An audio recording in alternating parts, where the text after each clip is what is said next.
Good morning students, सिद्धांत पवार आप सभी का वेलकम करता है। देखिए, आज का जो अपना सेशन रहेगा इसमें हम बात करेंगे 10th क्लास स्टेट बोर्ड जो भी होते हैं सारे, उनमें इंग्लिश के पेपर में 10th से रिलेटेड कुछ क्वेश्चंस पूछे जाते हैं। अब उन क्वेश्चंस के बारे में हम देख रहे हैं कि जो अपना प्रेजेंट टेंस था उसमें हमने सारे क्वेश्चंस कर लिए। आज हम बात करने वाले पास्ट टेंस के कुछ रूल्स की, जिनमें अपन पहला क्वेश्चन देखेंगे क्या है, आई, इसके बाद में ब्लैंक स्पेस है, टॉपिक रहेगा अपना वर्ब्स, यानी कि करेक्ट फॉर्म ऑफ वर्ब्स को अपन फील कर रहे हैं, ठीक है। तो आई के बाद में ब्लैंक स्पेस है, यानी कि यहाँ पे हमें हेल्पिंग वर्ब और मेन वर्ब का कॉम्बिनेशन फिल करना है, ठीक है। अब बात क्या करेंगे अपन, सबसे पहले टेंस की पहचान करते हैं। टेंस की पहचान करने के लिए हमारे पास में 2-4 चीजें होती हैं, जैसे कि टाइम एडवर्ब्स हो गया या फिर कुछ सर्टेन रूल हो गए, जैसे कि भाई अपन आफ्टर लगा लेते हैं, कई बार बिफोर लगा लेते हैं, कई बार अपन वेन से स्टार्ट कर लेते हैं, वाइल से स्टार्ट कर लेते हैं, एज से कर लेते हैं, एज सुन एज से कर लेते हैं। तो पहले सेंटेंस में आपको एक चीज मिलेगी यहाँ पे, हिंट, यानी कि हिंटिंग वर्ड जो है यस्टरडे। अब जब कभी भी किसी सेंटेंस में आपको यस्टरडे मिले या पास्ट का कोई टाइम मिले या फिर लास्ट डे हो, लास्ट इवनिंग हो, लास्ट मंडे, यानी कि लास्ट के साथ में कोई भी टाइम का सीक्वेंस बताने वाली चीजें हो, क्या कह रहा है ये, या तो आपको मिले यस्टरडे या फिर आपको लास्ट के साथ में कोई पास्ट टाइम मिले या फिर आपको क्या मिले, कोई भी पास्ट टाइम या फिर अगो मिल जाए आपको, ठीक है। तो ये जो सारे वर्ड्स होते हैं ये पास्ट इंडेफिनाइट को इंडिकेट करते हैं, ठीक है। क्या क्या मिलना चाहिए आपको, इनमें से कोई भी एक वर्ड हो, ये सारे किसको डिफाइन करते हैं, पास्ट के इंडेफिनाइट को। अब पास्ट इंडेफिनाइट का अगर अफर्मेटिव सेंटेंस है तो उसमें ओनली वर्ब की सेकंड फॉर्म भरी जाएगी, वर्ब की सेकंड फॉर्म। अगर बाकी के 5 बचे हुए सेंटेंसेज होते हैं तो उनमें हमें क्या करना होता है, डिड तो हेल्पिंग वर्ब और मेन वर्ब की फर्स्ट फॉर्म। तो क्वेश्चन में अपन देखेंगे अफर्मेटिव सेंटेंस है, ठीक है। तो हमें करना क्या है, ये जो वर्ब है सी, इसकी सेकंड फॉर्म लगानी पड़ेगी अपने को। हम यहाँ पे सा कर देंगे, आई सा हिम यस्टरडे, मैंने उसे कल देखा, क्लियर। नेक्स्ट पे चलते हैं। देखिए, वेन के साथ में सेंटेंस अगर स्टार्ट होता है तो वेन की 2 कंडीशंस होती है। पहली कॉम्पिटिटिव लेवल वाली और एक होती है इंग्लिश बोर्ड एग्जाम्स की। तो बोर्ड एग्जाम्स का अपन टॉपिक पढ़ रहे हैं, यहाँ पे अगर सेंटेंस वेन से स्टार्ट हो रहा है तो वेन वाले पार्ट में अपन वर्ब की सेकंड फॉर्म फिल करते हैं हमेशा। क्या करते हैं, वर्ब की सेकंड फॉर्म। जैसे यहाँ पर कम है तो इसकी सेकंड फॉर्म अपन यहाँ पे क्या लगा देंगे, केम, ठीक है, क्लियर। इसके अगले वाले पार्ट में, यानी कि आफ्टर कोमा, कोमा के बाद में जो भी वर्ब आएगी उसे हम बनाएंगे पास्ट के कॉन्टिन्यूअस टेंस में। और पास्ट कॉन्टिन्यूअस क्या कहता है, वाज वर हेल्पिंग वर्ब और मेन वर्ब की आईएनजी फॉर्म लगानी है। अब यहाँ पे आप देखेंगे आई है, तो आई के साथ में वाज और वर्ब में से क्या आता है, वाज। तो आई वॉज वॉचिंग टीवी, जब तुम मेरे घर पे आए तो मैं क्या कर रहा था, टीवी देख रहा था। तो आई वॉज वॉचिंग टीवी, अपना आंसर यहाँ पे आ जाएगा। वापस से देखिए क्या किया मैंने ये किया कि जब सेंटेंस वेन से स्टार्ट हुआ था तो वेन के साथ में अगर सेंटेंस स्टार्ट होता है तो हमें उसमें क्या करना, वेन के साथ तो वर्ब की सेकंड फॉर्म, यहाँ पे वाज वर प्लस वर्ब की आईएनजी फॉर्म, क्लियर। आगे देखिए, अब अपने पास में जो 2 रूल है यहाँ पे, आफ्टर और बिफोर वाला, इसे मैं क्या कहूंगा, कॉन्सेप्ट कहूंगा, रूल नहीं कहूंगा बिल्कुल भी। क्योंकि रूल को अपन रटते हैं और जब कॉन्सेप्ट अपन देखते हैं ना कहीं पर भी लिखा हुआ, तो कॉन्सेप्ट का मतलब क्या होता है, अपने अंडरस्टैंडिंग पर डिपेंड करता है कि अपन उस चीज को कैसे पढ़ेंगे। तो आपको सीधा सा लॉजिक रखना है, याद रखना है बहुत अच्छे तरीके से कि जहां कहीं भी आपको आफ्टर दिखे, जहां कहीं भी आपको बिफोर दिखे, तो आफ्टर के बाद में तो हमेशा हैड आता है। आफ्टर के साथ में हैड आएगा और हैड के साथ में वर्ब की थर्ड फॉर्म आएगी। बिफोर के साथ में हमेशा वर्ब की सेकंड फॉर्म आएगी। अब यहाँ पे आपको आफ्टर दिखा तो यानी कि यहाँ पर इस वाले ब्लैंक स्पेस में रिच की थर्ड फॉर्म लगानी है और हैड प्लस वर्ब की थर्ड फॉर्म, तो रिच की तो इसकी आई जाएगी। तो मुझे क्या करना पड़ेगा, तो हैड जो है मैं यहाँ पे लगा दूंगा हेल्पिंग वर्ब और यहाँ पे आ जाएगी अपनी main verb. After I had reached the station the train, अब वहां पे क्या करना है, देखो आफ्टर के साथ में हैड प्लस V3 और उधर वाले पार्ट में आफ्टर कोमा, कोमा के बाद में वर्ब की सेकंड फॉर्म लिखनी है, अपने को हमेशा याद रखना है।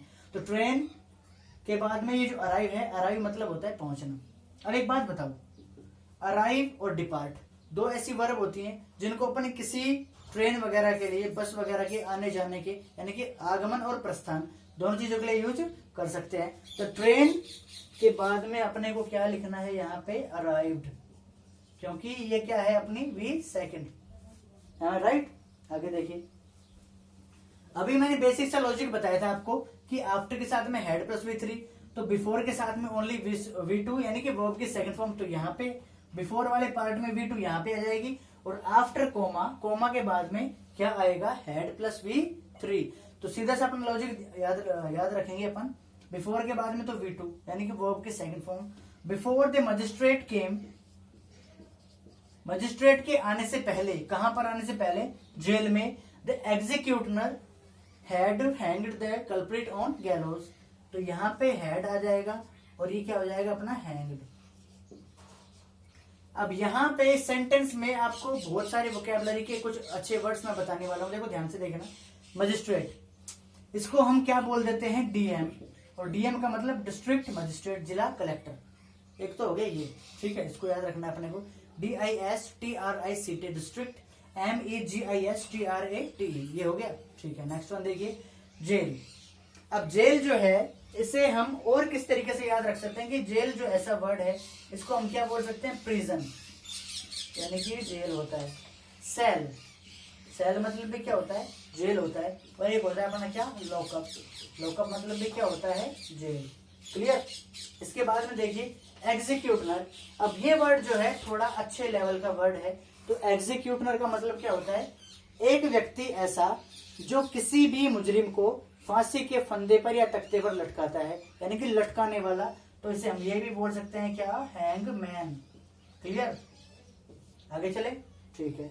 अब आगे देखिए, अब यहाँ पे एक वर्ब थी हैंग, अगर मैं कहूं यहाँ पे एक वर्ब इसके जैसी और यूज हो सकती थी, लेकिन इसका और इन दोनों का जो वर्ब्स बनाएंगे अपन सेकंड फॉर्म थर्ड फॉर्म, उनमें डिफरेंस आ जाता है।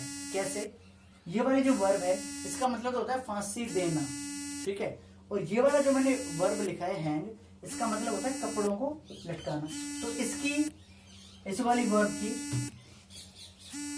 इसके जैसा मैंने एक हैंग और लिखा होता मान लो यहाँ पर, तो इसकी तो फर्स्ट फॉर्म तो ये होएगी, सेकंड फॉर्म में हैंग्ड लगा देता हूँ, और थर्ड फॉर्म में क्या लगा देता हूँ, हैंग्ड लगा देता हूँ। ये कौन सी थी, फांसी देना। और ये वाला जो हैंग है इसकी हैंग, ठीक है, तो ये जो हैंग थी इसका मतलब होता है किसी वस्तु को लटकाना, ठीक है। अब आगे देखिए ध्यान से, यहां पे अब आगे चल करके अपन ने क्या देखा कि एक वर्ड और लिखा हुआ है कल्प्रिट। कल्प्रिट मतलब ऐसा व्यक्ति जो मुजरिम होता है, यानी कि जिसने कोई अपराध किया होता है। तो अपराध करने वाले को हम और क्या क्या बोल सकते हैं, देखो अपराध करने वाले को और हम क्या बोल सकते हैं, देखो अक्यूज्ड, ACCUSED, ठीक है। और हम उसको क्या बोल सकते हैं, क्रिमिनल, ठीक है। यहाँ तक क्लियर हो गया। इसके बाद में अपना ये गैलोज था। गैलोज का मतलब क्या होता है, फांसी का तख्ता, यानी कि तख्ता किसका, फांसी का।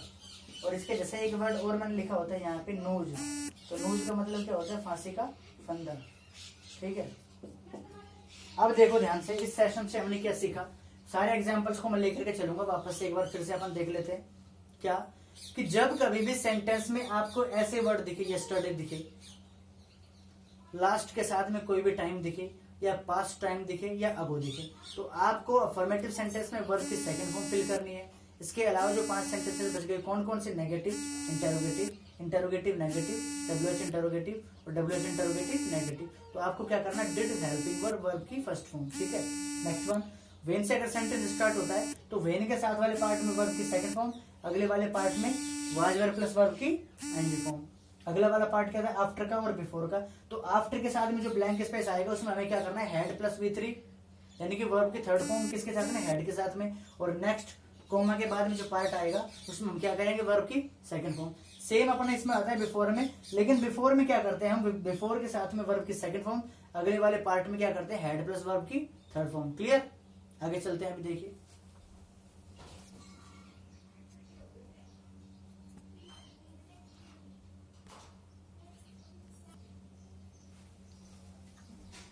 चलिए अगले क्वेश्चन के ऊपर प्रैक्टिस करते हैं। देखिए ध्यान से, मैंने यहाँ पे 6 एग्जांपल्स लिखे हैं। पिछले वाले सेशन को कंटिन्यू करते हुए अपन करेक्ट फॉर्म ऑफ वर्ड्स को फिल कर रहे हैं। देखिए पहला एग्जांपल, एज से अगर सेंटेंस स्टार्ट होता है, तो अगर सेंटेंस की स्टार्टिंग एज से होती है या फिर कोमा के बाद वाला पार्ट, ये वाला सेंटेंस का पार्ट बाद में चला जाता है, लेकिन इंटरचेंज अगर हो जाते हैं तो भी कंडीशन वही रहेगी। एज के साथ में अपने को करना क्या है, वाज वर्ब प्लस वर्ब की एनजी फॉर्म। तो यहाँ पे क्या करेंगे हम, एज आई वॉज वॉकिंग, क्या करा, एज के साथ में वॉज वर्ब प्लस वर्ब की एनजी फॉर्म। क्या बनेगा इसका मीनिंग, जैसे ही मैं रोड पर चल रहा था, I saw a big snake, क्या कहा, एज के साथ में वॉज वर्ब प्लस वर्ब की एनजी फॉर्म, और यहाँ पे कोमा के बाद वाले पार्ट में क्या करना है अपने को, वी सेकंड। ठीक है, तो यानी कि क्या बनेगा पूरा सेंटेंस, ध्यान से देखिएगा। जैसे ही मैं रोड पर चल रहा था, मैंने एक बड़ा सांप देखा। ठीक है, नेक्स्ट क्वेश्चन पे चलते हैं, आगे समझ रहे हो ना।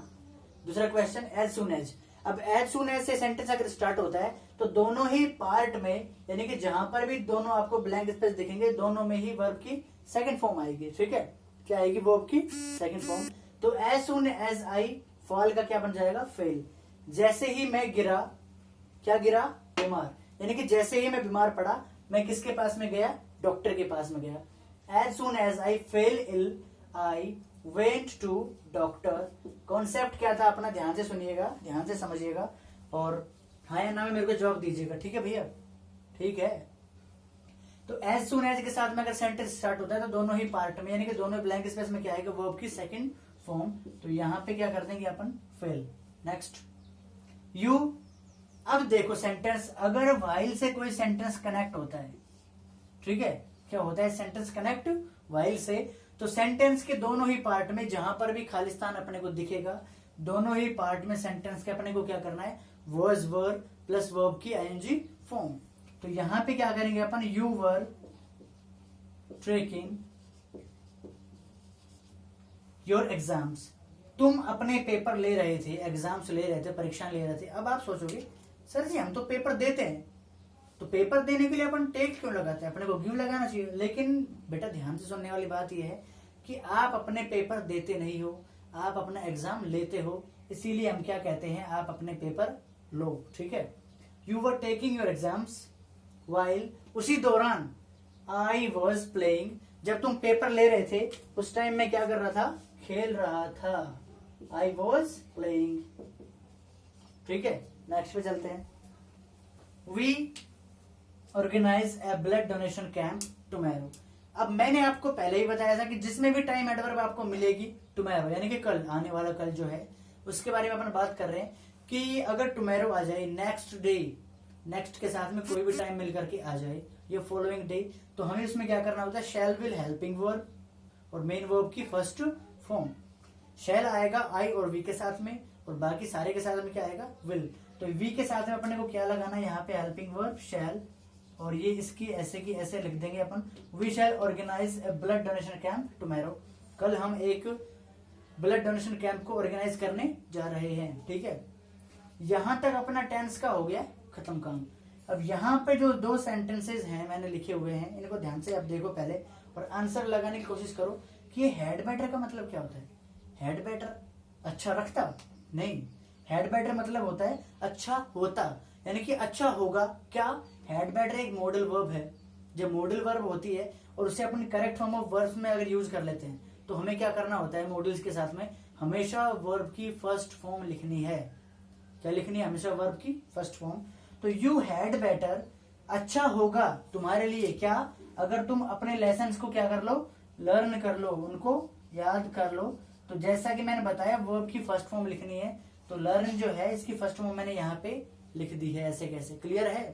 कोई प्रॉब्लम हो तो बता देना, मेरे व्हाट्सएप पे मैसेज कर देना। अगर कोई भी किसी भी क्वेश्चन में जरा सा भी आपको शक लगे, डाउट लगे, कोई भी कंफ्यूजन लगे, आप अपने सर को एज ए फ्रेंड कॉल या मैसेज कर सकते हो। ठीक है, नेक्स्ट देखिए।